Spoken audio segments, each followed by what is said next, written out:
चलिए भाई, कक्षा 10 विज्ञान वाले देखिएगा। चैप्टर नंबर 4 में लेके आया हूं जिसका नाम है कार्बन एवं उसके यौगिक।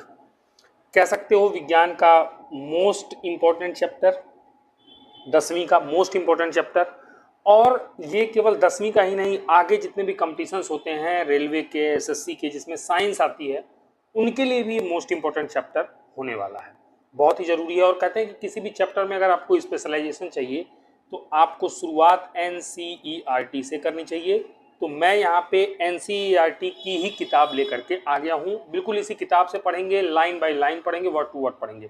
और आज आपको ये भी पता चल जाएगा कि किसी किताब को कैसे पढ़ते हैं। एनसीईआरटी की किताब तुम देखोगे तो अन्य किताबों से पतली होती है, लेकिन इसके एक एक लाइन में इतनी बड़ी बड़ी बातें होती हैं, पर लोग उसको समझना नहीं चाहते हैं, डिटेल में नहीं जाते हैं। ठीक है, ऊपर ऊपर उड़ा देना अलग बात है, पर डिटेल में पढ़ना वो एक अलग बात है। तो अभी तुम खुद पढ़ के देख लो कि किताब कैसे पढ़ते हैं, और इस मतलब पतली सी किताब के अंदर एनसीईआरटी कितनी बढ़िया बढ़िया चीजें लिख के आपको देता है जो आपको जानना चाहिए। तो शुरुआत कर लेते हैं इस चैप्टर का। यानी कि इस चैप्टर में वैसे तो हम लोग कार्बन के बारे में पढ़ेंगे और उसके जो यौगिक हैं उनके बारे में पढ़ेंगे। तो जाहिर सी बात है, कक्षा 9 में आपको यौगिक के बारे में पढ़ाया होगा कि दो या दो से अधिक तत्वों को एक निश्चित अनुपात में मिला देने से आपका यौगिक बनता है। इसका एग्जाम्पल आपने H2O पढ़ा, CO2 पढ़ा। तो ऐसे ही हमारे पास कार्बन के भी यौगिक हैं जो हमारे सामान्य जीवन में भी बहुत उपयोगी हैं, प्रैक्टिकल लाइफ में भी बहुत उपयोगी हैं। तो इसलिए उन यौगिकों के बारे में भी डिटेल में पढ़ना पड़ेगा, लेकिन शुरुआत करेंगे कार्बन से। तो चलो पहले देख लेते हैं कि इस चैप्टर की शुरुआत कहाँ से की गई है। कहता है कि पिछले अध्याय में हमने अनेक यौगिकों का अध्ययन किया है। अभी मैंने आपको बताया जो हमारे लिए महत्वपूर्ण है। इस अध्याय में हम कुछ अन्य रोचक यौगिकों एवं उनके गुणधर्मों के बारे में पढ़ेंगे। कार्बन से बनने वाले, मैंने कहा ना, हमारे जीवन में बहुत उपयोगी हैं वो यौगिक। यहाँ हम एक तत्व के रूप में कार्बन का भी अध्ययन करेंगे, एक तत्व के रूप में कार्बन का भी अध्ययन करेंगे, जिसका हमारे लिए तात्विक यानी कि एक तत्व के तौर पे एवं संयुक्त दोनों रूप में अत्यधिक महत्व होता है। हमारी लाइफ जो है वो कार्बन से भरी पड़ी है।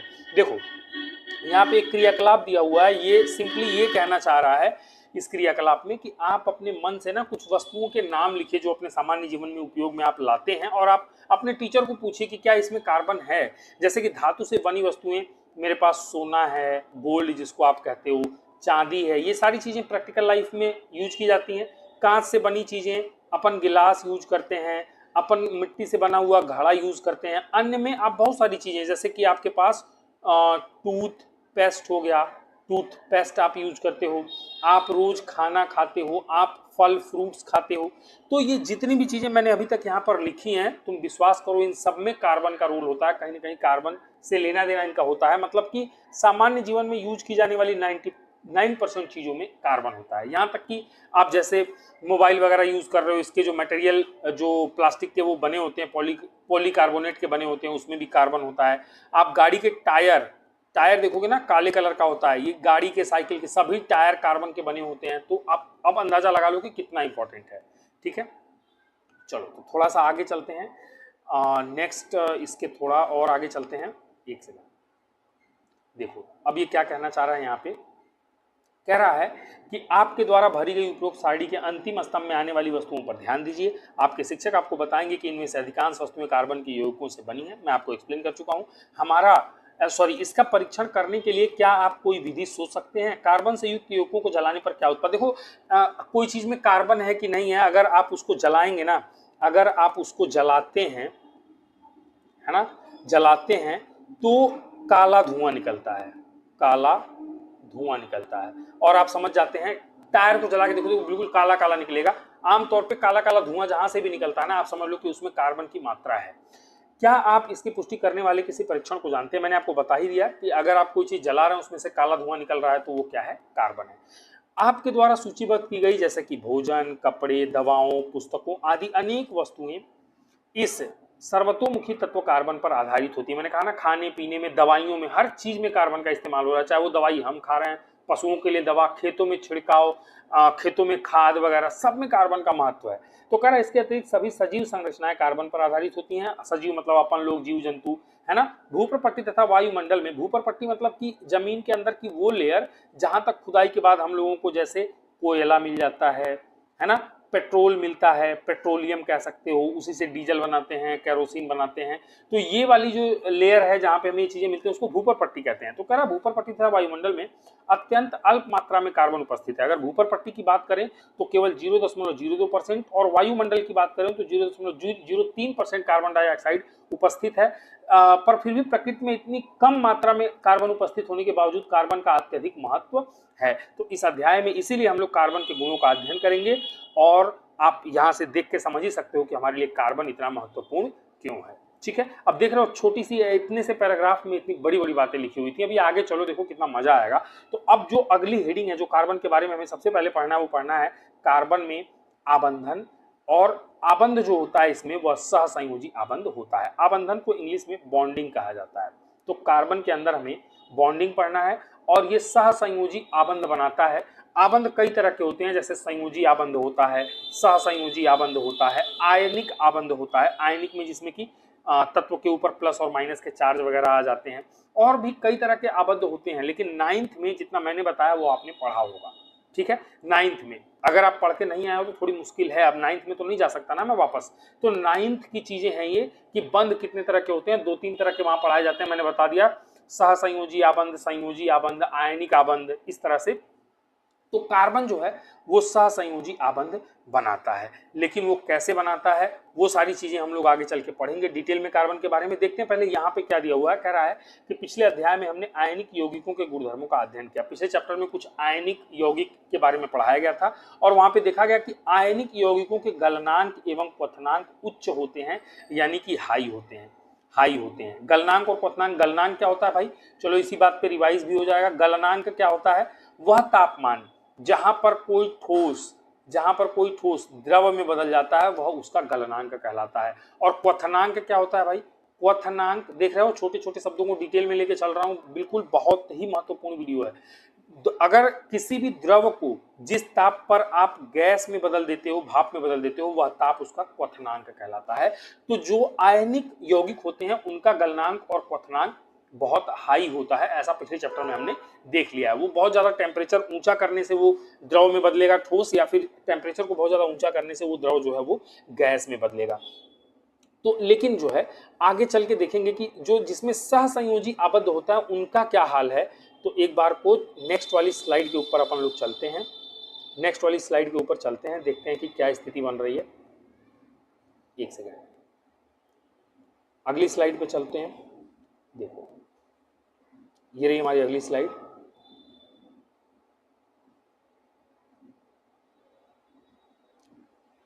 अरे कलर नहीं बदलना है भाई, कलर नहीं चेंज करना है। ठीक है चलो, तो देखो अभी थोड़ी देर पहले हम आयनिक यौगिक की बात कर रहे थे, आयनिक यौगिक की बात कर रहे थे। और आयनिक यौगिक में हमने क्या पढ़ लिया था, आयनिक यौगिक में हमने पढ़ लिया कि इनके जो गलनांक और क्वथनांक है वो बहुत हाई होते हैं। और ये विद्युत का, आयनिक यौगिक जो है वो विद्युत का चालन भी करते हैं, मतलब विद्युत के सुचालक होते हैं। मतलब कि अगर कोई आयनिक यौगिक किसी कंटेनर में रखा है, इसमें इलेक्ट्रिसिटी फ्लो कराओगे तो इलेक्ट्रिसिटी फ्लो होगी, इलेक्ट्रिसिटी उसमें फ्लो होगी। वो तो बात हो गई आयनिक यौगिक में। अब जरा सा हम यहाँ पे चीजों को देख भी लेते हैं कि कह रहा है कि जैसा कि हमने अध्याय 2 में देखा, क्या देखा कि अधिकांश कार्बन यौगिक अच्छे विद्युत चालक नहीं होते हैं। देखो कार्बन में होता है सहसंयोजक बंध, और सहसंयोजक बंध अगर आ गया, आयनिक तो नहीं है सहसंयोजक है, तो ये विद्युत का कुचालक होगा, इसमें विद्युत प्रवाहित नहीं किया जा सकता है। साथ ही इसका गलनांक और क्वथनांक भी बहुत कम होता है। वो यहां से देख सकते हो। देखो तुम्हें एक इंपॉर्टेंट बात बता देता हूं, इन यहाँ पे कुछ यौगिक लिखे हुए जो कि कार्बनिक यौगिक हैं, इनके फॉर्मूले आपको जरूर याद करने पड़ेंगे। क्यों? क्योंकि परीक्षा में डायरेक्ट सवाल आ जाता है, एक नंबर का पूछ लेगा। क्या पूछ लेगा कि एसिटिक एसिड का सूत्र क्या है, क्लोरोफार्म का सूत्र क्या है, एथेनॉल का सूत्र क्या है। तो इसलिए याद रखो एसिटिक एसिड जो है इसका फॉर्मूला क्या है, CH3COOH। एसिटिक एसिड का फॉर्मूला क्या है, CH3COOH। क्लोरोफार्म का फॉर्मूला क्या है, CHCl3। क्लोरोफार्म का फॉर्मूला क्या है, CHCl3। एथेनॉल का फॉर्मूला क्या है, CH3CH2OH। और मेथेन का फॉर्मूला क्या है, CH4। तो यानी कि इन फॉर्मूले को याद रखना। हालांकि यहां हमें यह समझाने की कोशिश की गई है कि इनके गलनांक और क्वथनांक को देखो, इनके गलनांक और क्वथनांक यहां पर दिए हुए हैं।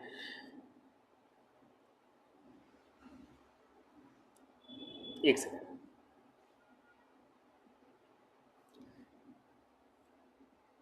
चलो, तो गलनांक और क्वथनांक दिए हुए हैं। अगर हम एसिटिक एसिड की बात करें तो देखो ये के फॉर केल्विन में दिया हुआ है 290, इसका गलनांक जो है 290 है।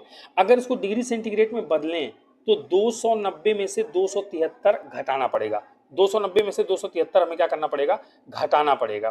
तो 273 अगर घटा दो तो कितना बचता है, इसमें से 73 और 7 80 10 90, यानी कि 17 डिग्री सेंटीग्रेड में ये बदल गया। तो आप देख रहे हो ये केल्विन में दिख रहा था बड़ा, पर आप तो डिग्री सेंटीग्रेड में चीजों को देखते आए हो। जैसे पानी का बॉइलिंग पॉइंट कितना होता है, 100 डिग्री सेंटीग्रेड होता है। तो अब यहां से आप अंदाजा लगा लो कि अगर ये गलनांक 290 दिया हुआ है, 290 में से आप 273 घटा दोगे, 17 डिग्री सेंटीग्रेड कितना कम है, बहुत ही कम तापमान पर यह गल जाता है। और इसका क्वथनांक कितना है, 391 केल्विन है। 391 में से 273 अगर आप घटा दें, 273 अगर आप घटा दें तो 11 में से 3 गया 8, और 8 में से 7 गया 1, और ये बचा 1, यानी कि 118 डिग्री सेंटीग्रेड में अगर देखा जाए, बड़े नंबर पे मत जाना। तो तुम देख रहे हो कि 17 डिग्री पे ये गल जा रहा है और 118 डिग्री पे ही ये उबलने लग रहा है। क्वथनांक इसका मिलेगा हम लोग को 118 डिग्री। हालांकि अगर आप आयनिक यौगिकों की बात करोगे तो इनकी तुलना में उनका जो गलनांक और क्वथनांक है वो बहुत ज्यादा हाई होता है। तो इसलिए देखो यहाँ पे एक चीज और मैंने आपको समझाया कि केल्विन से अगर आपको डिग्री सेंटीग्रेड में चेंज करना है तो आप क्या करोगे, आप केल्विन में से 273 घटा दोगे तो आपको डिग्री सेंटीग्रेड मिलेगा। एक और चीज यहाँ पे आपको जानने को मिल गई। तो बहुत डिटेल में चल रहे हैं हम लोग, बहुत डिटेल में, ठीक है। वीडियो अगर अच्छी लग रही हो तो लाइक करना भूल गया हो तो चलती वीडियो में लाइक कर देना जरूर। और अगर आपके दोस्तों में जो आपके 10th वाले हैं तो उनको भी शेयर कर देना कि भाई देख लो, यहाँ से आके पढ़ लो। और चैनल पर नए हो तो सब्सक्राइब कर लेना, पुराने हो तो मत करना क्योंकि फिर दोबारा करोगे तो वो अनसब्सक्राइब हो जाएगा, ठीक है। चलो, तो यानी कि ये वही हमें बता रहा है, इस टेबल से भी हमें समझ में आता है। क्लोरोफार्म का ऐसे ही 209 और 334, इसका 156 और 351, इसका तो 90 के है और 111 के है, यानी कि ये तो माइनस में ही चला गया है ना, ये तो माइनस में ही चला जाएगा। आप घटा के देख लेना, डिग्री सेंटीग्रेड में बदलोगे तब, ठीक है। तो वही कह रहा है कि इन यौगिकों के क्वथनांक एवं गलनांकों को, जो आयनिक यौगिकों के क्वथनांक और गलनांक की तुलना में काफी जो है वो कम है, ठीक है। पिछले चैप्टर में हमने पढ़ भी लिया था और यहाँ पे हमने ये सारणी भी देख ली। इसका कारण क्या है, कह रहा है इसका कारण ये है कि इन परमाणुओं के बीच प्रबल आकर्षण बल नहीं है। इनके परमाणुओं के बीच प्रबल आकर्षण बल नहीं है। कहने का मतलब अगर मीथेन की बात करें, इसका फॉर्मूला होता है CH4। अभी सब आगे और डिटेल में समझाऊंगा, पहले देखो इसकी संरचना अगर वैसे मैं बनाऊं तो इस तरह से बनती है CHHH। अभी ये कैसे बनेगी सब समझाऊंगा, अभी तुम्हें बहुत डिटेल में पढ़ना है। बस तसल्ली के लिए तुम्हें ये बता रहा हूँ कि कार्बन और हाइड्रोजन ये जिस बंध से जुड़े हुए हैं ना, इसकी ताकत बहुत ज्यादा नहीं होती है। ये बहुत प्रबल आकर्षण बल से एक दूसरे से नहीं जुड़े होते हैं, इसीलिए जल्दी टूट जाते हैं, इसीलिए इनका गलनांक और क्वथनांक भी बहुत कम होता है। किसकी बात कर रहा हूं मैं, सहसंयोजक बंध जिन यौगिकों में होता है उनकी बात, और कार्बन के यौगिकों में भी वही होता है। तो चूंकि ये यौगिक अधिकांशतः विद्युत के कुचालक भी होते हैं, अतः हम इस निष्कर्ष पर पहुंच सकते हैं कि यौगिकों के आबंधन से किसी आयन की उत्पत्ति नहीं होती है। तो विद्युत के कुचालक होते हैं, इनका गलनांक और क्वथनांक कम होता है। विशेषता बिल्कुल बार बार याद कर लो, ठीक है। चलो अब थोड़ा सा और आगे चलते हैं। कह रहा कक्षा 9 में हमने विभिन्न तत्वों की संयोजन क्षमता, संयोजकता तथा इलेक्ट्रॉनों की संख्या पर इनकी निर्भरता के बारे में अध्ययन किया। वो जहाँ पे इलेक्ट्रॉनिक विन्यास बना रहे होगे 2, 8, 18, 32 वाला, फिर 1s2, 2s2, 2p6, उनके उपकोषों में भी इलेक्ट्रॉनों को भर रहे होगे, उस चैप्टर की बात कर रहा है। अगर नहीं पढ़ के आए हो तो आपको पढ़ना चाहिए, पर यहाँ पे आपको हाईलाइट करा देता हूँ। क्लास 10th इस चैप्टर में क्या याद करना है, पहले तो कार्बन की परमाणु संख्या याद कर लो, कितनी होती है, 6। कार्बन की परमाणु संख्या कितनी है, 6 है। और कार्बन के विभिन्न कक्षों में इलेक्ट्रॉनों का वितरण कैसे होगा, कार्बन में कितने संयोजकता इलेक्ट्रॉन होंगे, वो सब हम लोग अभी आगे जानेंगे, ठीक है। देखो, और ये कह भी रहा है कि हम जानते हैं कि बाहरी कोश को पूरी तरह से भर देने अर्थात उत्कृष्ट गैस विन्यास को प्राप्त करने की प्रवृत्ति के आधार पर तत्वों की अभिक्रियाशीलता समझाई जाती है। होता ये है, ये कहना क्या चाह रहा है, मैं आपको एक सिंपल सा पेज लेकर के एक्सप्लेन करता हूँ, कुछ बातें ध्यान से देखना। एक सिंपल सा पेज लेके मैं आपको कुछ बातें एक्सप्लेन करता हूँ, ध्यान से देखना। देखो, पहले कार्बन के बारे में क्या क्या याद रखना है वो समझ लो।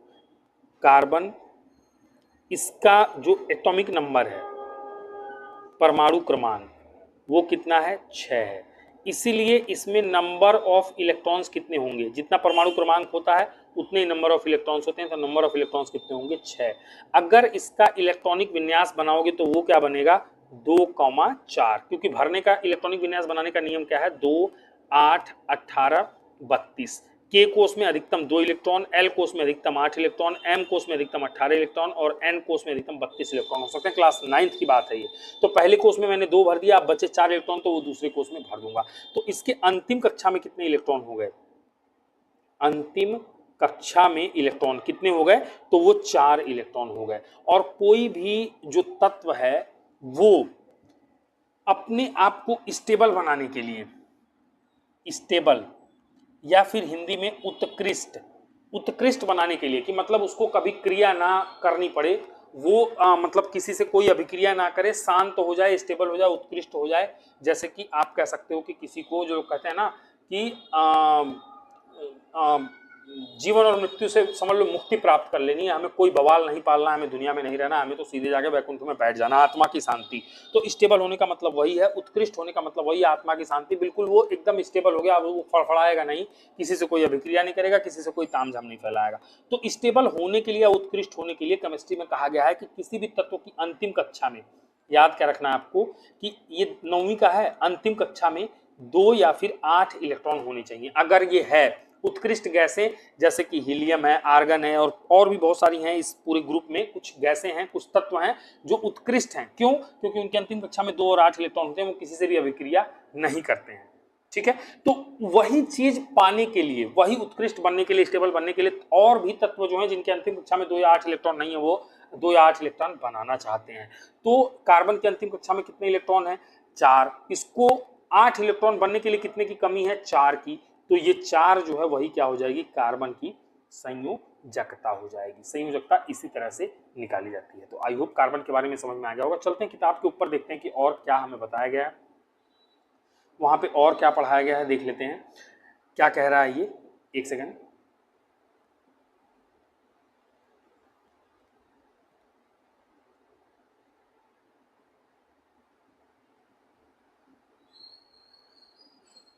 चलो देखो कार्बन के बारे में और क्या कह रहा है। अब मैंने जो आपको एक्सप्लेन किया है वैसे ही कुछ चीजें यहाँ पे देखने को मिलेंगी। एक तो कार्बन की परमाणु संख्या कितनी है? 6 है। और क्या कह रहा है, हम जानते हैं कि बाहरी कोश में पूरी तरह से भर देने अर्थात उत्कृष्ट गैस, यही स्टेबल वाला बात कर रहा हूँ, विन्यास को प्राप्त करने की प्रवृत्ति के आधार पर तत्वों की अभिक्रियाशीलता समझाई जाती है। आयनिक यौगिक बनाने वाले तत्व सबसे बाहरी कोश से इलेक्ट्रॉन प्राप्त करके या उनका ह्रास करके इसे प्राप्त करते हैं। मतलब कि एक सिस्टम क्या है कि जो आयनिक यौगिक हैं वो आयनिक इसलिए होते हैं कि वो तत्व अपनी अंतिम कक्षा से या तो इलेक्ट्रॉन हमेशा के लिए किसी को दे देते हैं या इलेक्ट्रॉन हमेशा के लिए किसी से ले लेते हैं, वो ऐसा करते हैं। जैसे अगर एक बात करें सोडियम की, सोडियम के अंतिम कक्षा में इसका परमाणु क्रमांक 11 है, इलेक्ट्रॉनिक विन्यास 281 है, 281। अंतिम कक्षा में 1 इलेक्ट्रॉन है ना, तो ये क्या करता है, 1 इलेक्ट्रॉन हमेशा के लिए किसी को दे देता है। जब दे देगा तो ये कक्षा खत्म हो जाएगी, तो अंतिम कक्षा में जो बचेगा वो 8 इलेक्ट्रॉन, ये हो जाएगा स्टेबल। लेकिन इलेक्ट्रॉन देते ही इसके ऊपर एक पॉजिटिव चार्ज आता था, क्योंकि 1 इलेक्ट्रॉन अपना एक माइनस लेके भाग जाता है, तो ये आयन बना लेता है। इसलिए NaCl जैसे सोडियम क्लोराइड बनाता है, ये एक आयनिक यौगिक है। समझ गए? तो वही समझा रहा है कि जो आयनिक यौगिक होते हैं वो तो क्या करते हैं कि इलेक्ट्रॉन को हमेशा के लिए या तो किसी को दे देते हैं या किसी से हमेशा के लिए इलेक्ट्रॉन ले लेते हैं और वो अपना आयनिक यौगिक बना लेते हैं। हमेशा के लिए देने या लेने वाली बात तभी होती है जब तत्व के अंतिम कक्षा में कुछ इस तरह का मामला बने। समझ रहे हो ना, सिचुएशन बननी चाहिए। जैसे क्या होता है कि तुम्हारे पास मान लो 2 मोबाइल है और एक मोबाइल थोड़ा खराब हो रहा है, तो तुम क्या करोगे भाई? तुम क्या करोगे कि एक मोबाइल खराब हो रहा है, अगर किसी ने कह दिया कि भैया मेरे पास फ़ोन नहीं है, आप अपना एक फ़ोन मुझे दे दो, तो तुम देख रहे हो कि तुम्हारे पास 2 फ़ोन है और एक फ़ोन जो खराब होने के कगार पे है उसको तुम ज़्यादा इस्तेमाल भी नहीं कर रहे हो, तो तुम क्या करोगे?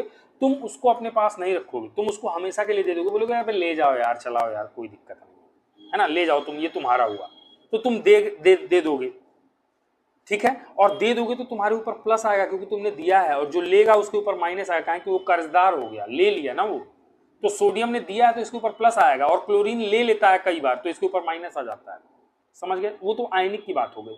लेकिन क्या होता है कार्बन के साथ ऐसा नहीं है। कार्बन की अंतिम कक्षा में 4 इलेक्ट्रॉन। जैसे कहने का मतलब ये है कि मान लो कि मुझे एक स्कूटी की जरूरत है और तुम्हें भी एक स्कूटी की जरूरत है, हम दोनों एक ही जगह रहते हैं, ये फ्लैट मेरा है, मेरे नीचे वाला तुम्हारा है, हम दोनों में अच्छी दोस्ती है।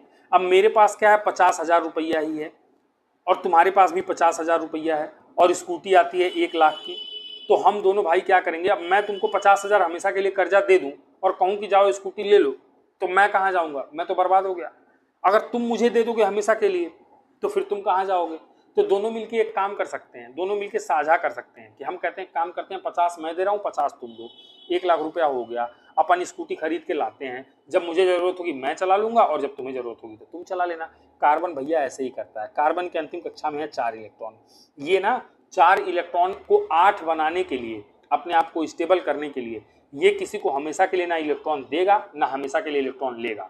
ठीक है, ये क्या करता है? 4 इलेक्ट्रॉन से और 4 लोगों से साझा कर लेता है, या किसी एक व्यक्ति से 2-2 इलेक्ट्रॉन का साझा कर लेगा, या एक व्यक्ति से 3 का, एक से 1 का, जैसा इसको मौका मिलेगा अलग अलग तत्वों के साथ, उस तरह से ये हमेशा साझा करता है, साझेदारी करता है, और साझेदारी करके अपने आप को स्टेबल बना लेता है। और इसीलिए ये जो बंध बनाता है उसको सहसंयोजी बंध, सहसंयोजी मतलब कि साझेदारी से बना हुआ बंध कहते हैं। तो आपको ये कहानी अगर समझ में आई हो और अभी तक लाइक नहीं किया हो तो लाइक तो कर ही देना। तो इसके साथ कहानी ये बनती है, ये साझा क्यों करता है इस कहानी से तुम्हें समझ में आ गया होगा। ठीक है, वो डिपेंड करता है सिचुएशन कैसी है। तो ये कुछ चीजें जो कार्बन के बारे में ये बता रहा है वो मैं भी तुम्हें पढ़ के एक्सप्लेन करता हूँ। छोटी छोटी बातें हैं मगर बहुत इंपॉर्टेंट है। तो ये कैसे अपने आप को स्टेबल बनाता है वो जरा देख लेते हैं। एक पहला कंडीशन क्या बनता है, वही वाली बात कि ये 4 इलेक्ट्रॉन हमेशा के लिए किसी से ले ले और ऋणायन बना ले। लेकिन देखो कार्बन के बारे में अगर मैं तुम्हें समझाऊं थोड़ा सा, कार्बन में देखना ध्यान से, नंबर ऑफ इलेक्ट्रॉन्स कितने हैं? 6। तो इसके पास नंबर ऑफ इलेक्ट्रॉन्स अगर 6 हैं, हाँ, तो इसके पास नंबर ऑफ प्रोटॉन भी कितने होंगे? 6, क्योंकि जितने इलेक्ट्रॉन होते हैं उतने ही प्रोटॉन होते हैं। तो इसका जो नाभिक होगा उसमें 6 प्रोटॉन होंगे और इसमें न्यूट्रॉन होंगे और 6 इलेक्ट्रॉन इसके बाहर चक्कर लगा रहे होंगे।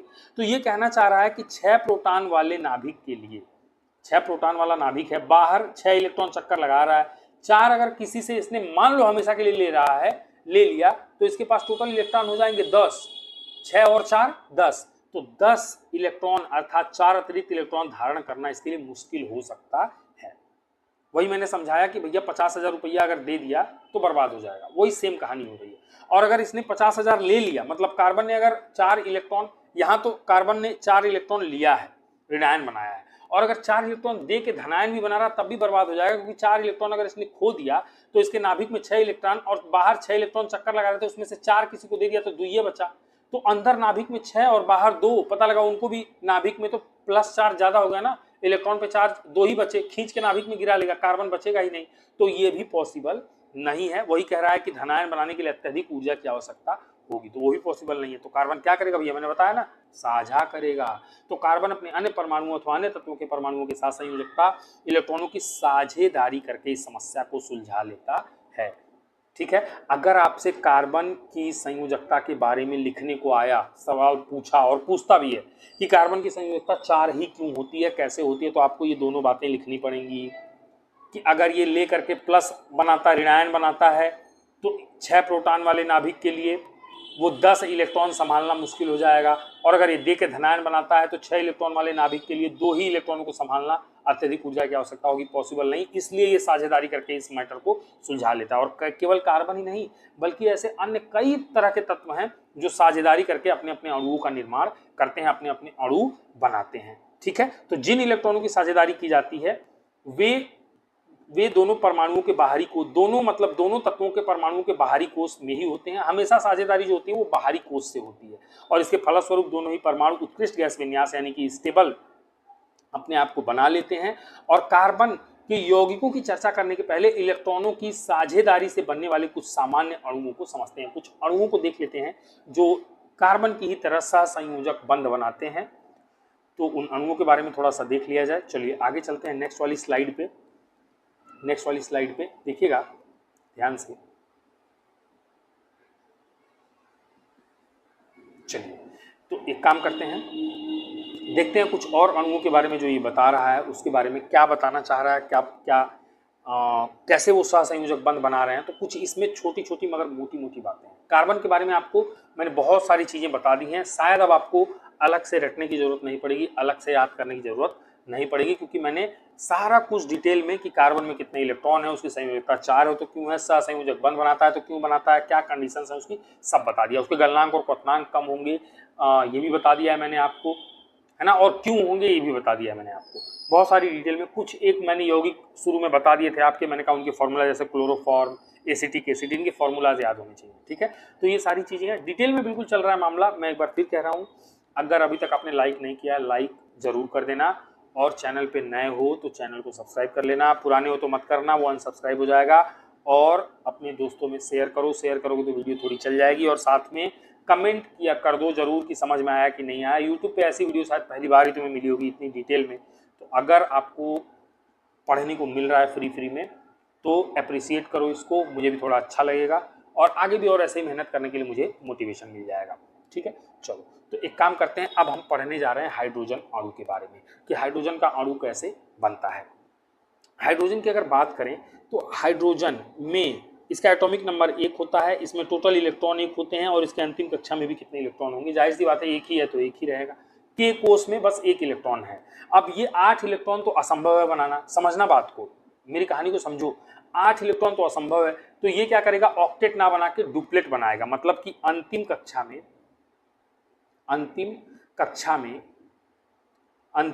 में ये कितना इलेक्ट्रॉन बनाएगा, 2 इलेक्ट्रॉन बनाएगा। और जैसे कि इसका जो एक पड़ोसी है हीलियम, जिसके अंतिम कक्षा में 2 इलेक्ट्रॉन होते हैं, जो स्टेबल होता है, ये उसकी तरह से स्टेबल हो जाएगा। तो 2 इलेक्ट्रॉन बनाने के लिए क्या करेगा, हाइड्रोजन का एक अणु यहाँ पर और हाइड्रोजन का एक परमाणु यहाँ पर, हाइड्रोजन का एक परमाणु यहाँ पर, और एक इलेक्ट्रॉन है, तो ये इन्हीं एक इलेक्ट्रॉनों को आपस में साझा कर लेंगे। और इसके चित्र को अगर दिखाना होगा तो कुछ इस तरह से, हाइड्रोजन का एक, और दोनों को बीच में से थोड़ा ऐसे कर देंगे कि क्रॉस करें एक दूसरे को, ताकि पता चले कि साझा किया और एक इलेक्ट्रॉन का यहाँ पर साझेदारी, ये चित्र बना सकते हो आप। और साथ में एक इलेक्ट्रॉन का साझा हुआ है ना, तो एकल सहसंयोजी बंध बनेगा। एकल सहसंयोजी बंध जो है बेटा वो आपका बनेगा, तो इसको H बॉन्ड H इस तरह से भी आप एक बॉन्ड से भी दिखा सकते हो, ठीक है। तो यही सारी बातें यहाँ पे लिखी हैं, एक बार पढ़ भी लेते हैं, कुछ नया भी होगा तो वो भी आपको समझा दूंगा। कह रहा है इस तरह से बने अणुओं में सबसे सामान्य अणु हाइड्रोजन का है। सबसे छोटा और सबसे सामान्य अणु कौन है बेटा, हाइड्रोजन है। जैसा कि आपने पहले अध्ययन किया है, हाइड्रोजन की परमाणु संख्या 1 है, मैंने आपको बताया। तो इसके अंतिम कक्षा के कोष में भी 1 इलेक्ट्रॉन है, और ये अपने जो है अपने आप को स्टेबल बनाने के लिए इसको एक और इलेक्ट्रॉन की आवश्यकता होती है, क्योंकि भाई ऑक्टेट तो बना नहीं पाएगा, 7 इलेक्ट्रॉन कौन इसे देगा, कौन पागल हुआ है भाई इतना दे देगा एक बार में, ठीक है। तो वो डुप्लेट ही बनाएगा 2 वाला। इसलिए हाइड्रोजन के 2 परमाणु अपने इलेक्ट्रॉनों की साझेदारी करके हाइड्रोजन H2 अणु बनाते हैं। परिणाम स्वरूप हाइड्रोजन का अणु अपने निकटतम उत्कृष्ट गैस हीलियम के इलेक्ट्रॉनिक विन्यास को प्राप्त कर ले। मैंने बताया ना, हीलियम इसके 2 इलेक्ट्रॉन होते हैं, एटॉमिक नंबर 2 है, इलेक्ट्रॉन नंबर ऑफ इलेक्ट्रॉन्स 2 है, अंतिम कक्षा में भी 2 इलेक्ट्रॉन है, और ये बिल्कुल क्या होता है, स्टेबल होता है, उत्कृष्ट होता है। तो संयोजकता इलेक्ट्रॉनिक दर्शाने के लिए, अच्छा हाँ, जिसके के कोष में 2 इलेक्ट्रॉन, वो मैंने बता दिया आपको। ये वाली लाइन है, ये याद करने जैसी लाइन है।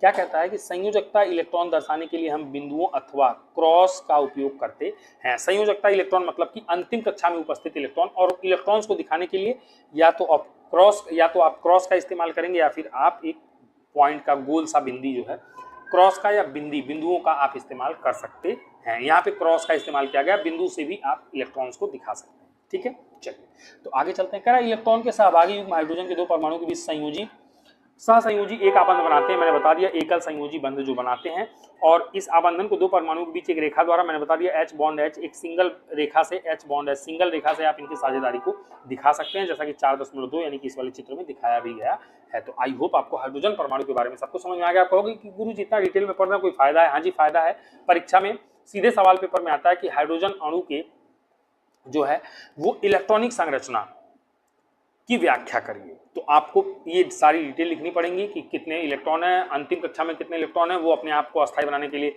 एक इलेक्ट्रॉन का साझा करेगा, क्योंकि वो डुप्लेट बना सकता है, ऑक्टेट बना नहीं पाएगा, क्योंकि 8 इलेक्ट्रॉन उसको किसी से मिलने मुश्किल हो जाएंगे। तो ये कुछ इस प्रकार से अपने हाइड्रोजन अणु को बनाता है और अपने आप को स्टेबल बनाता है। और आप चित्र में ये वाला चित्र आप बना देंगे, या फिर इस तरह से H बॉन्ड H भी बना करके चित्र लिख देंगे, तो आपको पूरे के पूरे नंबर मिल जाएंगे, ठीक है। तो इन अणुओं के बारे में परीक्षा में खूब पूछा गया है। मैं कह रहा हूं कि आप विश्वास करो, बहुत बार पूछा गया है, तो आप ये मत सोचना कि ये पूछा नहीं जाता है, ठीक है।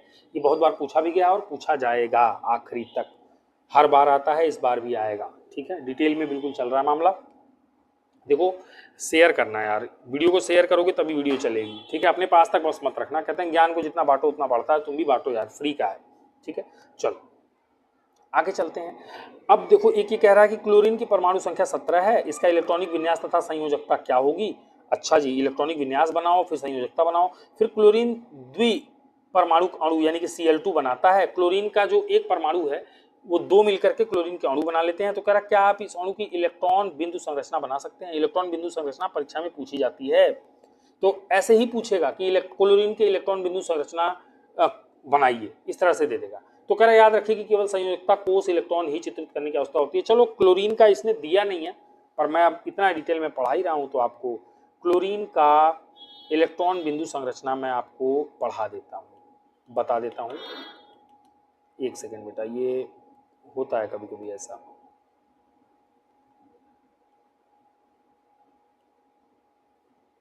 चलो जी, क्लोरीन अणु की बात कर रहे थे ना, क्लोरीन अणु की, यानी कि Cl2 अणु बनाना है। कैसे बनेगा, दो क्लोरीन से। तो अगर हम क्लोरीन की बात करें, क्लोरीन का जो एटॉमिक नंबर है, परमाणु क्रमांक है, वो अभी थोड़ी देर पहले ही मैंने पढ़ाया था आपको, ध्यान दिया करो।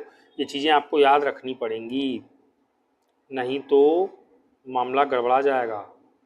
ठीक है, अगर नहीं आप याद करते हो तो फिर मामला गड़बड़ हो जाएगा। तो इसका जो एटॉमिक नंबर है वो कितना है, 17 है। 17 है, एक सेकेंड। तो इसका इलेक्ट्रॉनिक विन्यास क्या होगा, इलेक्ट्रॉनिक विन्यास 2 8 18 32 याद रखना। तो पहले कोष में 2, दूसरे में 8, 8 और 2 10 इलेक्ट्रॉन हो गए, बचे 7।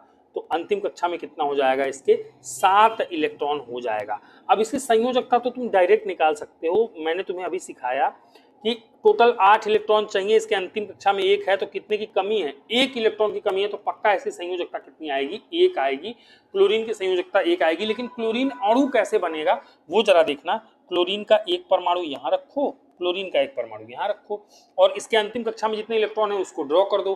तो 1 इलेक्ट्रॉन, 2 3 4 5 6 7 इलेक्ट्रॉन, 1 इलेक्ट्रॉन, 2 3 4 5 6 7 इलेक्ट्रॉन, और एक एक इलेक्ट्रॉन का इनमें करा दो साझा। 7 और 1 इसका मिलके 8, इसका 7 और इसका 1 मिलके 8।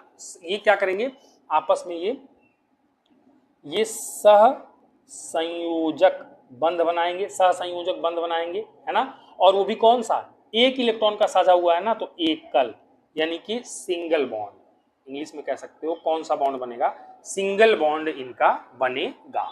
एक एक इलेक्ट्रॉन का साझा होकर इसको Cl बॉन्ड Cl भी लिख सकते हो। अगर आपको संरचना सूत्र बनाना है तो कैसे बनाओगे, एक क्लोरीन का परमाणु ये, एक क्लोरीन का परमाणु ये, और इसमें 2 इलेक्ट्रॉन बनेंगे, इनका साझा हुआ है। बाकी कितने इलेक्ट्रॉन बच गए, 1 2 3 4 5 6 इलेक्ट्रॉन इधर, और 1 2 3 4 5 6 इलेक्ट्रॉन इधर, मतलब इसके भी 8 और इसके भी 8। ये इसका Cl और Cl, ये इसका इलेक्ट्रॉनिक बिंदु संरचना, ये इसका ऐसे बन जाएगा। आई होप आपको समझ में आया होगा। चलिए तो फटाफट से चलते हैं अपने किताब की तरफ, देखते हैं कि वहाँ पे और क्या क्या है, आगे आगे और क्या क्या है भाई, है ना।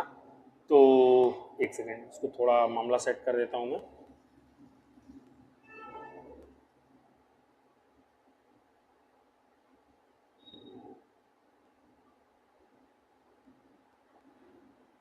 चलो, तो यानी कि आपने यहां तक तो पढ़ लिया क्लोरीन अणु, वो मैंने आपको बनवा भी दिया। अब आगे चलते हैं। अब एक अणु, ये सारे अणु जो पता जो एनसीईआरटी में दिए हुए हैं ना, यही परीक्षा में पूछे जाते हैं, इन्हीं की संरचना पूछ ली जाएगी, फिर तुम कहोगे यार बना नहीं पा रहा हूँ। ठीक है, तो एटलीस्ट इनकी संरचनाओं पर विशेष ध्यान दो। कह रहा ऑक्सीजन के 2 परमाणुओं के बीच द्विआबंध का बनना दिखाई देता है। अच्छा, ऑक्सीजन अणु की अगर बात करें तो ऑक्सीजन अणु में ये कह रहा है कि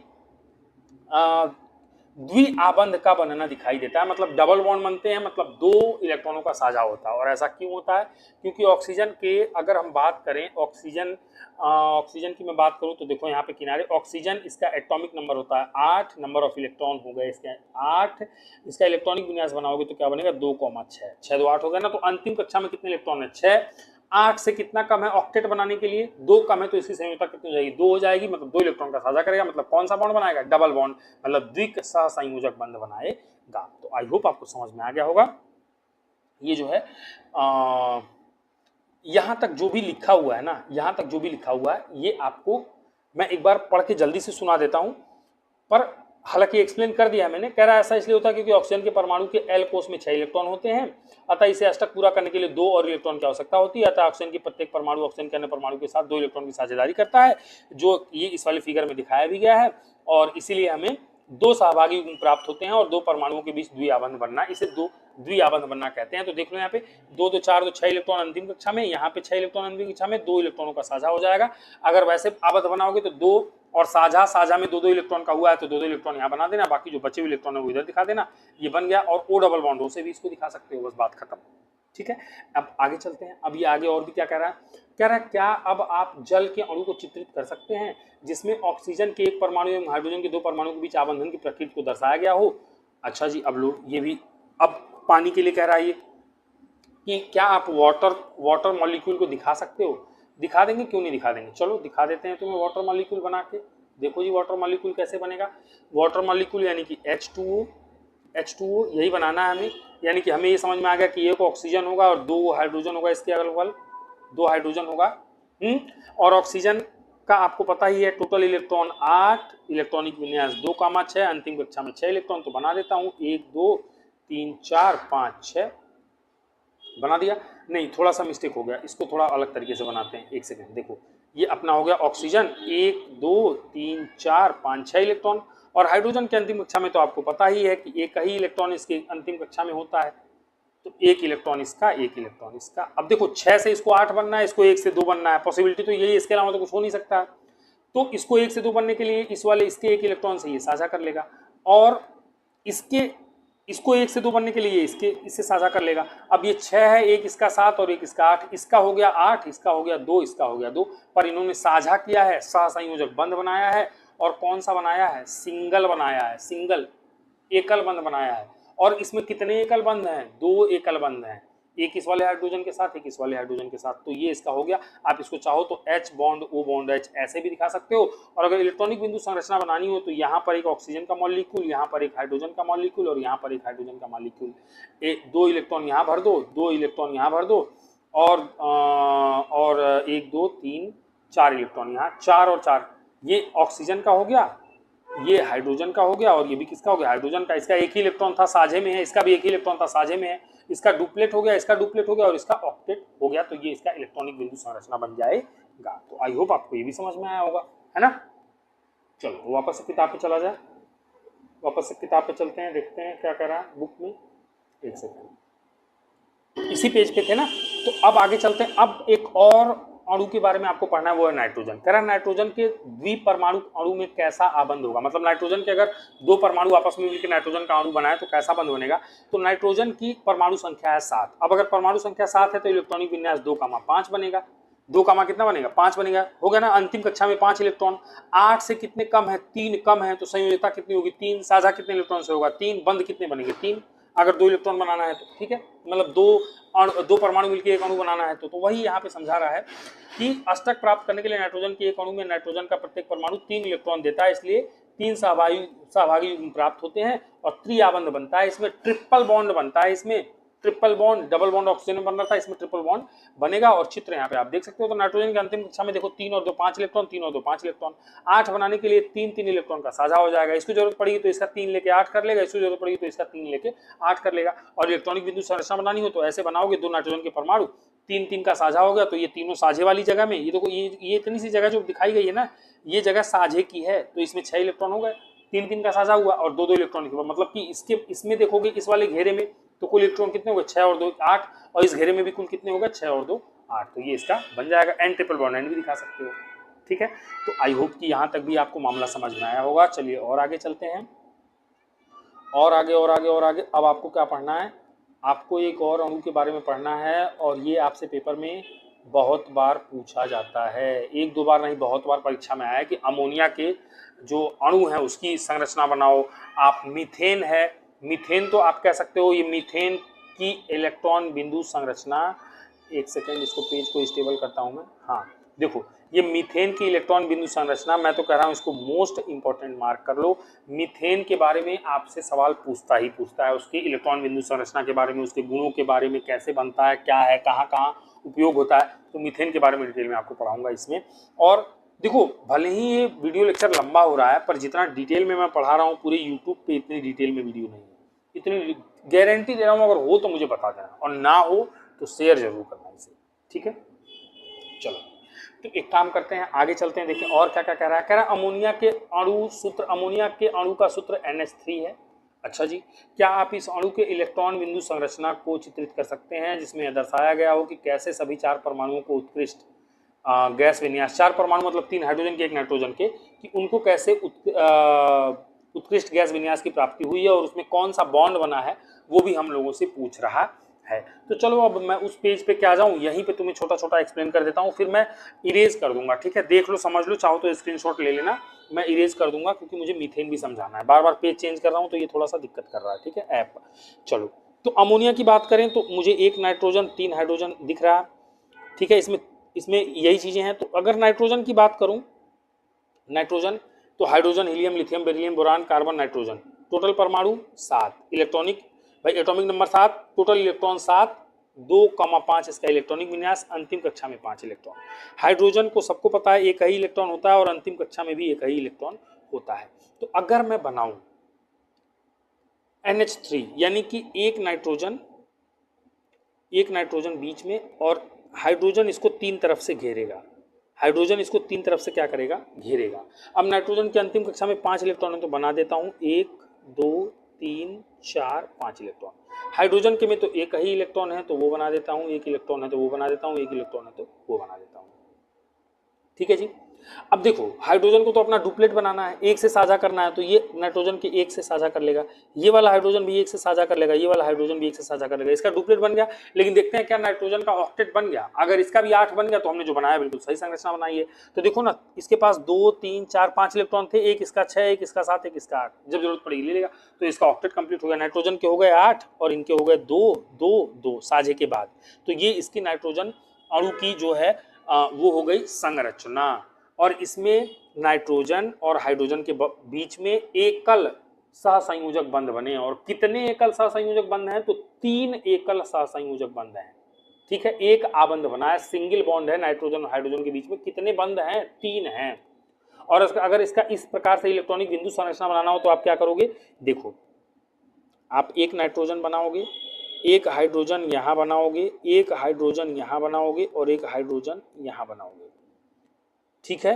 और यहां पर ये 2 साझे में हो जाएंगे, 2 साझे में, और यहां पर 2 इलेक्ट्रॉन नाइट्रोजन का फ्री रह जाएगा। ये नाइट्रोजन का होगा, ये हाइड्रोजन का होगा, ये हाइड्रोजन का होगा और ये हाइड्रोजन का अणु होगा, ठीक है। जगह कम थी पर आई होप आप समझ गए होंगे, अब तो इतने समझदार हो गए हो, चीजें मतलब डिटेल में चल रही। हाइड्रोजन का इस वाले साझे वाले एरिया में एक हाइड्रोजन का है, एक नाइट्रोजन का है, तो 2 इलेक्ट्रॉन साझे वाले एरिया में है, नाइट्रोजन का 2 बीच में बचा रहेगा, तो इसका 8 बनेगा, इसका 2 बनेगा, इसका 2 बनेगा, इसका 2 बनेगा। ये इसका इलेक्ट्रॉनिक बिंदु संरचना हो जाएगा। तो उम्मीद करता हूं कि नाइट्रोजन अणु की जो बारे में जो डिटेल इसने कही थी वो मैंने आपको बता दी है। अब पता है, अगर यही NCERT के अलावा कोई दूसरे राइटर की कोई लोकल बुक होती तो वो क्या करता, ये सब अणु बना के दिखाता, उसी में नंबर ऑफ पेजेस बढ़ जाते हैं, उसमें क्वांटिटी ज़्यादा रहती है पर क्वालिटी नहीं रहती है। और NCERT क्या है बेटा, चीज़ें कम देता है, क्वांटिटी इसमें कम लिखी होती है लेकिन क्वालिटी बहुत ज़बरदस्त होती है। तो आप देख रहे हो कितनी सारी चीज़ें आप पढ़ चुके हो, ठीक है। और चिंता मत करना, 1 घंटे की आधे घंटे की पढ़ोगे तो डिटेल में समय लगेगा। और गारंटी दे रहा हूँ पूरे यूट्यूब पे ऐसी वीडियो अगर मिल जाए तो बता देना, ऐसी की तैसी। जो जितने भी साइंस के टीचर हैं उन्हें दिखाओ और उनसे पूछो कि तुमने क्या पढ़ाया था और इस वीडियो में क्या पढ़ाया गया है। अगर इतना डिटेल में उन्होंने पढ़ाया है तो तुम मुझे बताना, और नहीं पढ़ाया है तो अप्रिशिएट करना बनता है, कमेंट में तारीफ कर दो। और मैं बार बार कर रहा हूँ, शेयर करो शेयर करो शेयर करो। चलो आगे चलते हैं, इसको इरेज ही कर देता हूँ क्योंकि मुझे इस वाले को भी समझाना है, ठीक है। अब तक तो स्क्रीनशॉट ले लिया होगा तुम लोगों ने, इतने तो समझदार हो, है कि नहीं। चलो पूरा ही मिटा दिया मैंने।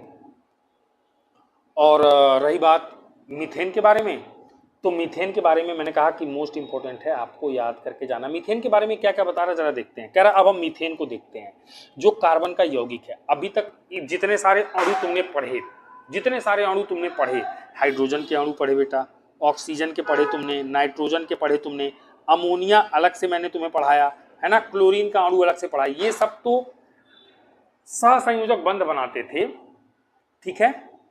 लेकिन ये कार्बन के यौगिक नहीं थे। ये पहला मैं तुम्हें पढ़ा रहा हूं मीथेन, जो कार्बन का यौगिक है, और इसलिए मोस्ट इंपॉर्टेंट है इस चैप्टर के लिए, इससे सवाल बनते ही बनते हैं। तो वही कह रहा है कि अब हम मीथेन को देखते हैं जो कार्बन का यौगिक है। ईंधन के रूप में मीथेन का अधिक उपयोग होता है। भाई अधिक से अधिक उपयोग मीथेन का किस में होता है? ईंधन के रूप में होता है, तथा यह बायोगैस एवं संपीड़ित प्राकृतिक गैस सीएनजी यानी कि कॉम्पैक्ट नेचुरल गैस, जो गाड़ियों में यूज होता है, गाड़ियां इसी से चलती हैं, इसका प्रमुख घटक है। मतलब कि इसको मिला करके बनाया जाता है। मीथेन के बारे में भाई ये लाइनें बिल्कुल आपको याद होनी चाहिए। यह कार्बन का सर्वाधिक सरल यौगिकों में से एक है। मैंने कहा था कि कार्बन का पहला यौगिक तुम्हें पढ़ा रहा हूं, और कार्बन का सबसे सरल यौगिक कौन है ऐसा पूछ ले तो मीथेन पे तुरंत टिक करके आ जाना। ठीक है, और मीथेन का सूत्र जो है बेटा CH4 है, बिल्कुल याद रख लो। अभी थोड़ी देर पहले भी मैंने चैप्टर के शुरुआत में भी तुम्हें कहा था कि वहां मीथेन दिया हुआ CH4 पूछता है, फॉर्मूला रट जाओ। जैसा कि आप जानते हैं हाइड्रोजन की संयोजकता 1 है, क्योंकि एक से एक इलेक्ट्रॉन का मैं डुप्लेट बनाता है, और कार्बन चतुसंयोजक है, मतलब कार्बन की संयोजकता कितनी है? 4 है। वो तो मैं क्लास में कितनी बार बता चुका हूं। तो क्योंकि इसमें 4 संयोजकता इलेक्ट्रॉन होते हैं, तो उत्कृष्ट गैस विन्यास की स्थिति को प्राप्त करने के लिए कार्बन इन इलेक्ट्रॉनों की साझेदारी हाइड्रोजन के 4 परमाणु के साथ करता है, जैसा कि 4.5 में दिखाया गया। देखो कार्बन में इलेक्ट्रॉन कितने? 1 2 3 और 4। हाइड्रोजन में कितने? 1 1 1 1। तो एक हाइड्रोजन और कार्बन का एक, ये मिल करके एक एक अपना अपना साझा कर लेंगे, अपना अपना साझा कर लेंगे, तो इसका डुप्लेट कंप्लीट हो जाएगा हाइड्रोजन का। और कार्बन के 4 थे, और इन चारों से एक एक इलेक्ट्रॉन जो साझा किया है, तो 4 और 4 मिलकर कार्बन का ऑक्टेट यानी कि 8 इलेक्ट्रॉन कंप्लीट हो जाएगा। ये इसकी इलेक्ट्रॉन विद्युत संरचना है। इसको ऐसे भी बना सकते हो, carbon single bond hydrogen, single bond hydrogen, single bond hydrogen और सिंगल बॉन्ड हाइड्रोजन। समझ गए? ऐसे भी तुम बना सकते हो। ठीक है, इस तरह से एक एक बंध दिखा सकते हो। तो कह रहा है इस प्रकार दो परमाणुओं के बीच इलेक्ट्रॉन के एक युग्म की साझेदारी के द्वारा बनने वाले आबंध सहसंयोजी आबंध कहलाते हैं। बेटा वो तो मैं बार बार चिल्ला रहा हूं तब से। सहसंयोजी आबंध वाले अणुओं के भीतर, तो अब ये इंपॉर्टेंट है देखना, प्रबल आबंध होता है। ये जो बेटा बॉन्ड बना है ना, ये जो आपका ये जो बॉन्ड बना है ना, यहाँ पे बॉन्ड, ये वाले बॉन्ड जो बने हैं ना, ये प्रबल होते हैं। प्रबल मतलब इंग्लिश में समझो ना बेटा, स्ट्रॉन्ग। ये तो मजबूत होते हैं, ऐसा नहीं कि हाइड्रोजन अचानक से इसको छोड़ के कभी भी भाग जाएगा, नहीं, मजबूत तो होते हैं। लेकिन आ गया, लेकिन क्या आ गया? इनका अंतरा अणुक बल दुर्बल होता है। लेकिन जिस बल से कार्बन और हाइड्रोजन एक दूसरे को आकर्षित कर रहे हैं, एक दूसरे को खींच रहे हैं, एक दूसरे से बंधे हुए हैं ना बेटा, वो बल वीक होता है, वो बल जो है वो दुर्बल होता है, वो कमजोर होता है। और इसी की देन है कि इन यौगिकों के क्वथनांक एवं गलनांक कम होते हैं। मतलब कि जो सहसंयोजी बंध बनाने वाले यौगिक होते हैं बेटा, उनके गलनांक और क्वथनांक कम होते हैं। बार बार मैं पढ़ा रहा था, शुरू में ही पढ़ाया कि गलनांक और क्वथनांक कम होते हैं। तुम्हारे दिमाग में अगर आया होगा कि क्यों कम होते हैं ये तो बताओ गुरुजी, तो लो बेटा गुरुजी ने तुम्हें बता दिया, एक्सप्लेन कर दिया कि सहसंयोजी आबंध वाले अणुओं के भीतर तो प्रबल आबंध होता है, लेकिन इनका अंतराणुक बल दुर्बल होता है। आबंध तो इनका बॉन्ड तो मजबूत होता है, लेकिन इनके बीच लगने वाला जो आकर्षण बल है वो दुर्बल होता है। और यही कारण है कि इन यौगिकों का क्वथनांक एवं गलनांक कम होता है। और चूंकि परमाणुओं के बीच इलेक्ट्रॉनों की साझेदारी होती है, इलेक्ट्रॉन हमेशा के लिए ले या देते नहीं है, इसीलिए इनके ऊपर आवेशित कण नहीं बनते हैं। कह रहा परमाणुओं के बीच इलेक्ट्रॉनों की साझेदारी होती है और आवेशित कण बनते हैं। आवेशित कण नहीं बनते हैं, ठीक है, आवेशित बनेगा तो चार्ज आ जाएगा ना। तो कह रहा सामान्यतः ऐसे सहसंयोजी यौगिक विद्युत के क्या होते हैं बेटा? कुचालक होते हैं, क्योंकि इनके ऊपर प्लस और माइनस नहीं आता है, क्योंकि इलेक्ट्रॉन्स की साझेदारी होती है, हमेशा के लिए इलेक्ट्रॉन का लेन देन नहीं होता है। तो आई होप आपको समझ में मस्त तरीके से आ गया होगा। और अब देखते हैं हम लोग, इसके नीचे चलते हैं। अरे यार ये बार बार मुझे परेशान करता है ये। चलो इसके आगे चलते हैं। अब देखते हैं और क्या पढ़ना है अपन लोग को। अब हमें पढ़ना है ये, इसको एक पेज पे करते हैं, इसके बारे में डिटेल में पढ़ते हैं। ये क्या है भाई, इसके बारे में और पढ़ते हैं। और जो पढ़ाऊंगा ये भी मैं कह रहा हूँ कि मतलब कि ये जो अब पढ़ाने जा रहा हूँ अभी, इसको भी तुम मोस्ट इम्पोर्टेंट मार्क कर लेना।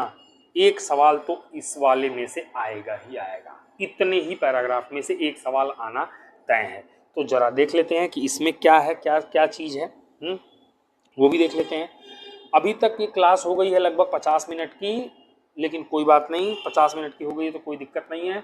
1 घंटे की भी हो जाएगी तो कोई दिक्कत नहीं है। तुमको एटलीस्ट उतना तो पढ़ा दूं जहां के बाद हम कोई नया टॉपिक स्टार्ट करें, ठीक है। और वो वाली वीडियो तुम देखते हो ना, 1 घंटे में पूरा चैप्टर समाप्त। अब तुम्हें पता चल गया होगा वो चैप्टर नहीं समाप्त होता है, वो धोखा देते हैं, है ना, वो बच्चों को बनाते हैं बेवकूफ़। समझ रहे हो कि नहीं? जैसे तुम लोग बनाते हो अपने दोस्तों को, कहते हो कि अरे क्या चाहिए तुम्हें, गाड़ी उधार ले लेना, और जिस दिन वो मांगने आएगा उस दिन कहोगे अरे भैया वो तो है ही नहीं, पापा मना कर रहे हैं। वो वाली हाल है, बस बेवकूफ़ बनाने वाली बात है। डिटेल में पढ़ोगे तो ऐसी पढ़ाई होती है भाई, पहले बता रहा हूँ मैं, ठीक है। कार्बन के, अब हमें क्या पढ़ना है इसमें, इसमें हमें पढ़ना है कार्बन के अपर रूप, कार्बन के अपर रूप। अब ये शब्द जो आया अपर, अपर रूप, ये क्या होता है वो भी तुम्हें बता देता हूं। अपर रूप का मतलब होता है कि ऐसे समझो कि एक व्यक्ति के कई रूप हों, कई रूप हों, व्यक्ति वही हो लेकिन उसके रूप बदल जाते हों, तो उसको हम कहते हैं अपर रूप, उसको कहते हैं अपर रूप, है ना। जैसे टीवी में भूत को दिखाया जाता है ना, भूत वही रहता है लेकिन रूप बदलते रहता है, उसका अपर रूप है। जैसे विष्णु भगवान को अलग अलग अवतार में दिखाया जाता है, बोले भगवान वही है लेकिन रूप इनका अलग अलग है, तो उनके गुण भी अलग अलग है, राम जी के अलग थे, कृष्ण जी के अलग थे, वो अपर रूप, ऐसे समझो, इसी को अपर रूप कहते हैं। तो अगर हम यौगिक की बात करें, यौगिकों में अपर रूप की बात करें, खास तौर से कार्बन की बात करें, तो बनने वाली चीज कार्बन से ही है, हाइड्रोकार्बन ही रहेगा, कार्बन और हाइड्रोजन से ही चीज बनी रहेगी, बस उसके मूल जो जड़ है वो कार्बन और हाइड्रोजन है, लेकिन उसके रूप अलग अलग है और उनके गुण अलग अलग हैं। तो उन यौगिकों को कहा जाता है, उन्हीं को कहा जाता है कार्बन के अपर रूप। तो चलो देख लेते भैया कार्बन के कितने अपर रूप हैं, कौन कौन से हैं। तो क्या कहता है कि प्रकृति में कार्बन तत्व अनेक विभिन्न भौतिक गुणों के साथ विविध रूपों में पाया जाता है, और यही विविध रूप उसके अपर रूप कहलाते हैं। कह रहा हीरा एवं ग्रेफाइट दोनों ही कार्बन के परमाणुओं से बने हैं। एक सेकंड भाई,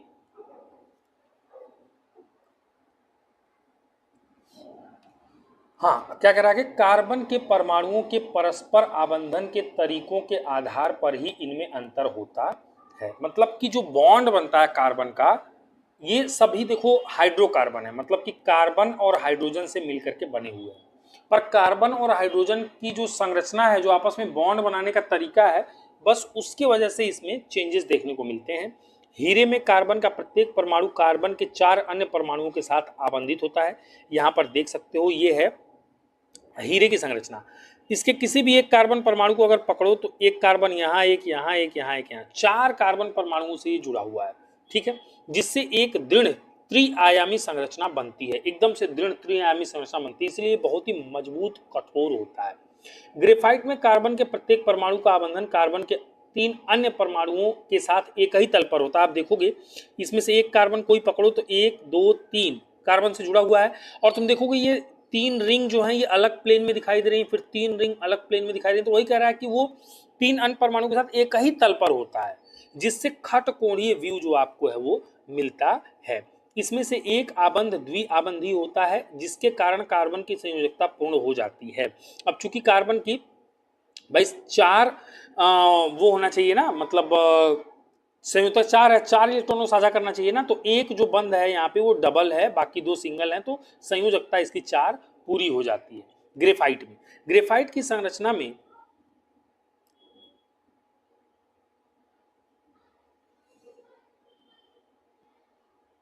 ठीक है, ग्रेफाइट की संरचना में खटकोणीय तल एक दूसरे के ऊपर व्यवस्थित होते हैं। इसमें देखोगे एक लेयर ये बन गई, एक ये बन गई, फिर इसके ऊपर एक लेयर ये बन जाएगी, तो इतना हिस्सा तो मजबूत है, लेकिन ये जो बीच में गैप हो जा रहा है ना, यहीं से ये कमजोर हो जाता है। तो इसीलिए ये ग्रेफाइट जो वो थोड़ा कमजोर और लचीला होता है। पेंसिल के अंदर जो काली वाली नीब होती है ना, काली काली, वही ग्रेफाइट है एक्चुअली। देखो कितनी कमजोर होती है, तेज दबा के लिख दो तो टूट जाती है, या कई बार शार्पनर से ही छीलते समय अगर वो बीच में से कई बार टूट जाती है, ठीक है, इस यही रीजन है। तो ये लाइनें जरूर छोटी हैं, कॉपी में लिखोगे तो यही लाइनें ज्यादा हो जाती हैं, और ये बिल्कुल डिटेल में आपको समझना पड़ेगा। ग्रेफाइट और हीरा, हीरा अंगूठी बनाने में प्रयोग होता है, ग्रेफाइट पेंसिल में यूज होता है, ठीक है। तो ये कह रहा है इन दो विभिन्न संरचनाओं के कारण हीरे एवं ग्रेफाइट के भौतिक गुणधर्म अत्यंत भिन्न हो जाते हैं, जबकि उनके रासायनिक गुणधर्म एक समान है। हाइड्रोकार्बन ये भी है, हाइड्रोकार्बन ये भी है, लेकिन भौतिक गुण समान है। कैसे असमान है? कह रहा हीरा अब तक का ज्ञात सर्वाधिक कठोर पदार्थ है, जबकि ग्रेफाइट चिकना तथा फिसलनशील होता है, कमजोर भी होता है। तो पिछले अध्याय में आपने जिन अधातुओं के बारे में अध्ययन किया, या अभी भी मैंने पढ़ाया था कि जो सहसंयोजक बंध बनाते हैं, सहसंयोजक बंध बनाते हैं, जैसे कार्बन अपने यौगिकों के साथ सहसंयोजक बंध बनाता है, तो वो कितने तरह के होते हैं? 3 तरह के, सिंगल, डबल और सिंगल, डबल और ट्रिपल, 3 तरह के हमने पढ़ा दिए, बताया आपको। तो वो हमेशा ये भी पढ़ा है कि ये सभी के सभी विद्युत के कुचालक होते हैं, लेकिन यहाँ पर याद रखना ग्रेफाइट के लिए ये एक अपवाद है कि ग्रेफाइट जो है वो विद्युत का सुचालक होता है, ग्रेफाइट जो विद्युत का सुचालक होता है। तो आई होप हीरा और ग्रेफाइट के बारे में आपको समझ में आया होगा। संरचना बिल्कुल यही बनाएंगे। और देखो कई बार क्या होता है ना कि जो हीरा वगैरह है उसको अलग अलग तरह से किताबों में बनाया हुआ है, तो घबराने की जरूरत नहीं है। जैसे इस तरह से भी आकृति उसकी बनाई जाती है, कई बार इस तरह से भी हीरे की आकृति को दिखाया जाता है, ठीक है। तो अलग अलग तरह से बनाया गया है, वो उसके लिए आप टेंशन मत लें। पर ये किताब में जो दिया है अगर यही वाला बना दोगे तो ये सबसे ज़्यादा बेस्ट है। ये एकदम दिखा रहा है कि ये कितना मजबूत है, ये कितना कमजोर है। चलिए थोड़ा सा आगे और चलते हैं और देख लेते हैं नेक्स्ट पेज पे क्या है भाई। नेक्स्ट पेज पे हमारे क्या है, नेक्स्ट पेज पे आ गए हैं अपन लोग। नेक्स्ट पेज पे कह रहा है, क्या कहता है कि शुद्ध कार्बन को अत्यधिक उच्च दाब एवं ताप पर उपचारित करके हीरे को संश्लेषित किया जा सकता है, और ये संश्लेषित हीरे आकार में छोटे होते हैं, लेकिन अन्यथा ये प्राकृतिक हीरों से अभेदनीय होते हैं। मतलब कि अगर इसको संश्लेषित कर दें तो ये प्राकृतिक हीरों से भी ज्यादा, जो कृत्रिम हीरे हैं जो संश्लेषित करके बनाए गए हैं, वो उनसे भी ज्यादा मजबूत बनाए जा सकते हैं, ठीक है। मतलब एक ओरिजिनल हीरा और एक जो है उसको थोड़ा बहुत संश्लेषित करके, उसको उपचारित करके आप थोड़ा और कन्वर्ट करके उसकी चमक बढ़ा सकते हो, उसकी मजबूती बढ़ा सकते हो, ठीक है। जैसे सोने में होता है यार, सोना नेचुरल लाओगे बहुत कमजोर होता है, फिर इसको इम्प्योरिटी डाल के इसमें 22 कैरेट का सोना, 18 कैरेट का सोना, इसको थोड़ा हार्ड कर देते हैं, मजबूत कर देते हैं, ठीक है। वही हाल है। आगे कह रहा है फुलेरीन। अब ये ध्यान रखना, फुलेरीन से भी सवाल 1 या 2 नंबर के पूछे जाते हैं। कार्बन का एक अपर रूप है, तो फुलेरीन कार्बन अपर रूप का एक अन्य वर्ग है।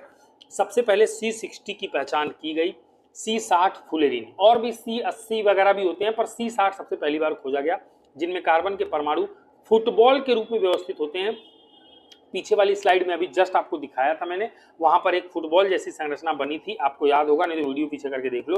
चूंकि यह अमेरिकी आर्किटेक्ट बकमिंस्टर फुलर के द्वारा डिजाइन किए गए जियोडेसिक गुंबद के समान लगते हैं, इसीलिए इन अणु को फुलेरीन नाम दिया गया है। इसीलिए इसको क्या नाम दिया गया, फुलेरीन नाम दिया गया है, ठीक है। तो ये एक अच्छा खासा लेवल आपका कंप्लीट हो गया, एक अच्छा खासा लेवल आपका कंप्लीट हो गया। और कुछ क्वेश्चंस जो है वो इस चैप्टर में इससे संबंधित यहाँ पर दिए हुए हैं। क्वेश्चंस देख लेते हैं, आपको आता है कि नहीं या मुझे कराना पड़ेगा, तो एक बार देख के क्वेश्चंस करते हैं। फिर ये कार्बन की सर्वतोमुखी प्रकृति यहाँ से हम लोग अगली क्लास में, नेक्स्ट क्लास में पढ़ेंगे। तो ये पहला सवाल है कि CO2 सूत्र वाले कार्बन डाइऑक्साइड की इलेक्ट्रॉन बिंदु संरचना क्या क्या होगी। तो इसके लिए तो पेज नंबर चेंज करना पड़ेगा। चलिए देखते हैं एक बार कि CO2 कैसे बनता है। CO2 आपको बना के मैं दिखाता हूं, ठीक है। CO2 बना के दिखा देता हूं, एक सेकंड रुक जाओ। अरे नहीं, पेज नहीं हो रहा, चलो इसी को क्लियर करते हैं, इसी पे बनाता हूं।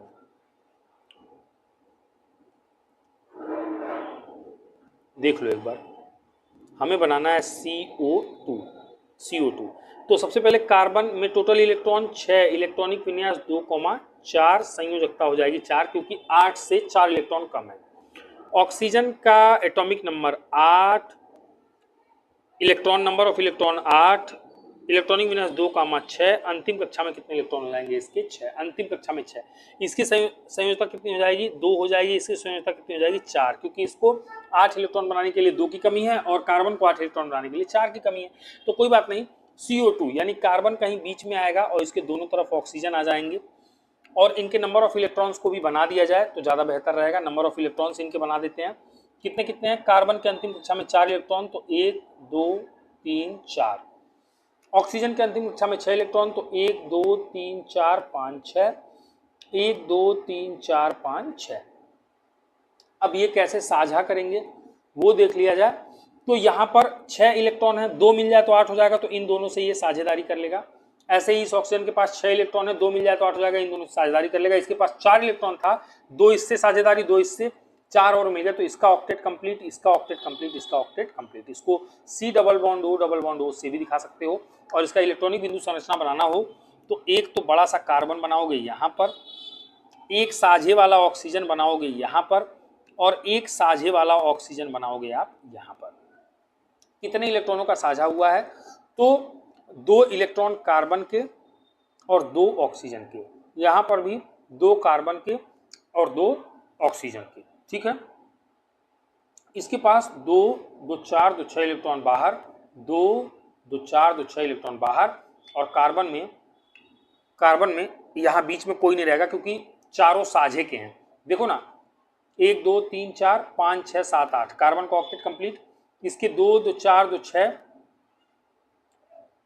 अरे एक गलती हो गई ना, एक मिस्टेक हो गई ना, इसमें बचे कितने बाहर, बाहर 4 बचे ना, अरे यार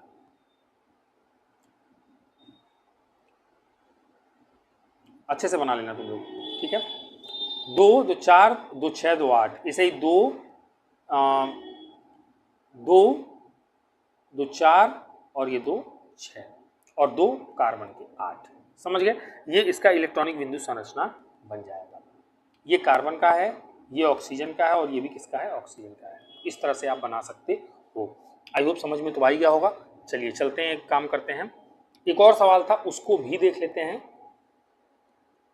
उसको भी देख लेते हैं अपन लोग। हाँ जी,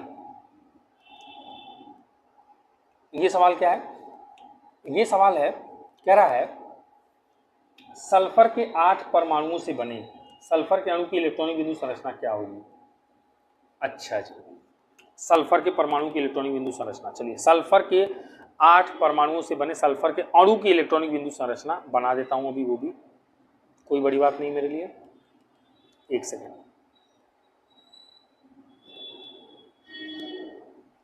चलिए सल्फर की बात हो रही है। सल्फर 8 अपने 8 जो है परमाणुओं से मिलकर के सल्फर का एक अणु बनाता है। सल्फर के एटॉमिक नंबर की बात करें बेटा, याद रखो 16 होता है। अगर एटॉमिक नंबर 16 है ना तो इसका परमाणु क्रमांक भी 16 होगा। मैं भी क्या बोल रहा था, एटॉमिक नंबर और परमाणु क्रमांक तो एक ही बात होती है ना। तो मैं क्या कहना चाह रहा था कि सल्फर का परमाणु क्रमांक यानी कि एटॉमिक नंबर 16 होता है। इलेक्ट्रॉनिक विन्यास कैसे बनेगा, 2,8, 8 2 10 और 10 और 6 16, ये इलेक्ट्रॉनिक विन्यास बनेगा। अंतिम कक्षा में कितने इलेक्ट्रॉन इसके हैं, तो 6 इलेक्ट्रॉन हैं। यानी कि इसकी संयोजकता 8 बनने के लिए इसको 2 इलेक्ट्रॉन की कमी है, तो इसकी संयोजकता कितनी आ जाएगी, 2। लेकिन हमें यह पता होना चाहिए कि सल्फर का एक अणु सल्फर के 8 परमाणुओं से मिलकर बनता है। वैसे तो वहां सवाल में दिया हुआ था जस्ट पीछे वाले में, पर आपको पता भी होना चाहिए। तो ये कैसे बनते हैं, देखो सल्फर के 8 जो परमाणु हैं वो कैसे बनते हैं वो देखना। एक सल्फर, 2 3 4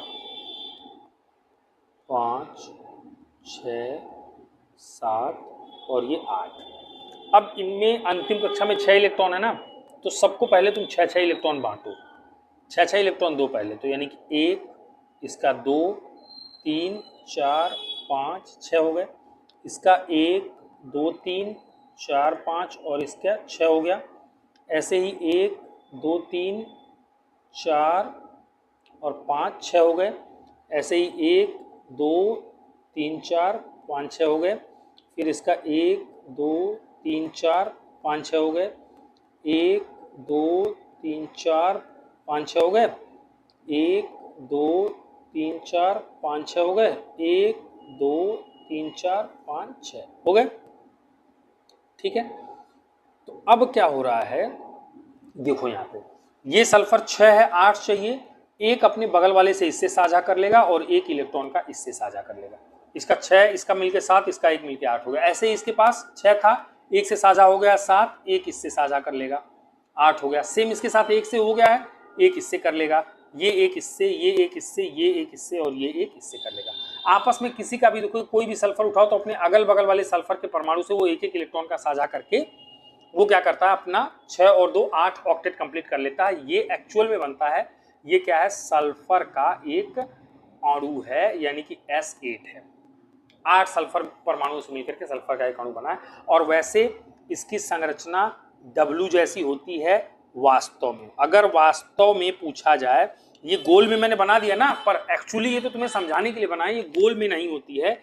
इसकी संरचना इसकी संरचना कैसी होती है, वास्तव में डब्लू के आकार की संरचना में ये पाए जाते हैं। ये डब्लू के आकार की संरचना में पाए जाते हैं। तो कभी अगर आपसे सवाल पूछ दे भविष्य में कि इन अणुओं में से किसकी संरचना, या ऐसे पूछ दे कि सल्फर अणु की संरचना इनमें से कैसी होती है, अष्टभुज, खटभुज, डब्लू आकार का, और भी 4-5 ऑप्शन देगा तो डब्लू के आकार का।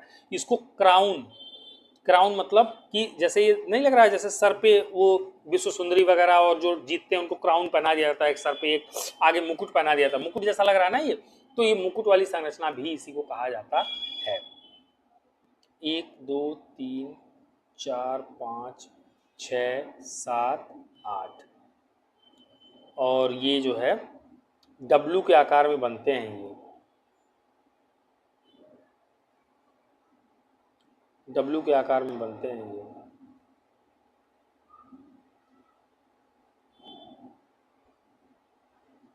फिलहाल मुझसे बन नहीं रहा है, चलो कोई बात नहीं। ये मतलब याद रखना जैसे कुछ नहीं है यार, ऐसे ही बनते हैं। सही संरचना मतलब समझाने के लिए ये सबसे बेस्ट है कि एक एक इलेक्ट्रॉन का साझा करते हैं, लेकिन जो जैसे ये मैंने गोल में इनको रख दिया है ना, वो सल्फर को ऐसे व्यवस्थित करेंगे कि जब उनका साझेदारी कराएं, साझेदारी जब उनकी कराएं ना, तो वो कुछ करके ऐसे ऐसे मतलब डब्लू आकार में वो बन जाए, डब्लू के आकार में वो बन जाए कुछ इस प्रकार से। तो याद रखना कि इसकी संरचना वैसे डब्लू शेप में होती है और क्राउन शेप भी इसको कहा जाता है। चलिए एक बार अपनी किताब की तरफ चलते हैं, वापस से किताब पे चलते हैं, देख लेते हैं कि और भी क्या है उसमें, है ना। तो यही वाला सवाल तो उठाया था मैंने कि सल्फर के 8 परमाणु से बने सल्फर के अणु इलेक्ट्रॉन बिंदु की संरचना क्या होगी, और वो इलेक्ट्रॉन बिंदु संरचना मैंने वहां पे बना दिया। वो सल्फर का अपना इस तरह से 1 2 3 4 5 6 7 1 2 3 4 5 6 7 और 8 इस तरह से इनकी बनेगी। और अगर इलेक्ट्रॉनिक बिंदु बनाओगे ना 8-8 वाला, तो ऐसे कर लेना 1 2 3 4 5 6 7 और ये 8। और इसमें क्या करना, 2-2 इलेक्ट्रॉन रखना, एक इस वाले सल्फर का, एक इस वाले सल्फर का, एक एक इलेक्ट्रॉन मिलकर 2, एक एक इलेक्ट्रॉन का साझा हो जाएगा। और ये बीच में कितने बच जाएंगे, 1 2 3 4 बच जाएंगे। सल्फर का ये एक परमाणु, ऐसे ही सल्फर का एक परमाणु, सल्फर का। तुम लोग अच्छे से बनाना, जैसे ये तो मैंने समझाने के लिए पूरा समझा ही दिया, पर मैं बता रहा हूँ कि इलेक्ट्रॉनिक बिंदु संरचना अगर गोल गोल वाला ही, ऐसे वाला ही चित्र बनाना हो तब कैसे बनाओगे, तो इस तरह से बनाओगे। 4-4 इसके बीच में रहेंगे, और जो ये साझे साझे वाली जगह आएगी ना, सब एक दूसरे को क्रॉस कर रहे हैं, साझा दिखा रहे हैं। इस साझे साझे वाले में 2-2 इलेक्ट्रॉन आएंगे, क्योंकि 2 ये और 2 ये मिलके मतलब 4 और बीच में 4, 8 इलेक्ट्रॉन हो जाएगा, और एक एक इलेक्ट्रॉन का साझा कहलाएगा। वो 8 एकल बंध इसमें बनेंगे। तो आई होप कि इसमें पूरा डिटेल में मैंने आपको समझा दिया है, कुछ भी छोड़ा नहीं है मैंने। और एक्चुअली अब तुम्हें समझ में आया होगा एनसीईआरटी की पावर, और एनसीईआरटी की किताब में क्या क्या है, ये इंपॉर्टेंट क्यों है। तो यहां से कार्बन की सर्वतोमुखी प्रकृति से आगे पढ़ेंगे, ठीक है, लेकिन तब पढ़ेंगे जब ये थोड़ा सा आप लगातार शेयर कर दो, ज़्यादा से ज़्यादा लोगों तक पहुँचे, मुझे पढ़ाने का मन करे, थोड़ा मेरा मोटिवेशन बढ़े कहने का मतलब, तो फिर मैं इसके आगे ऐसे ही डिटेल में ये चैप्टर पूरा पढ़ा के मैं आपका खत्म कर दूंगा। तो आज की वीडियो में इतना रखते हैं, फिर मिलेंगे आपसे नेक्स्ट क्लास में। मेरा नाम है Balendra Pratap Singh. Thank you for watching.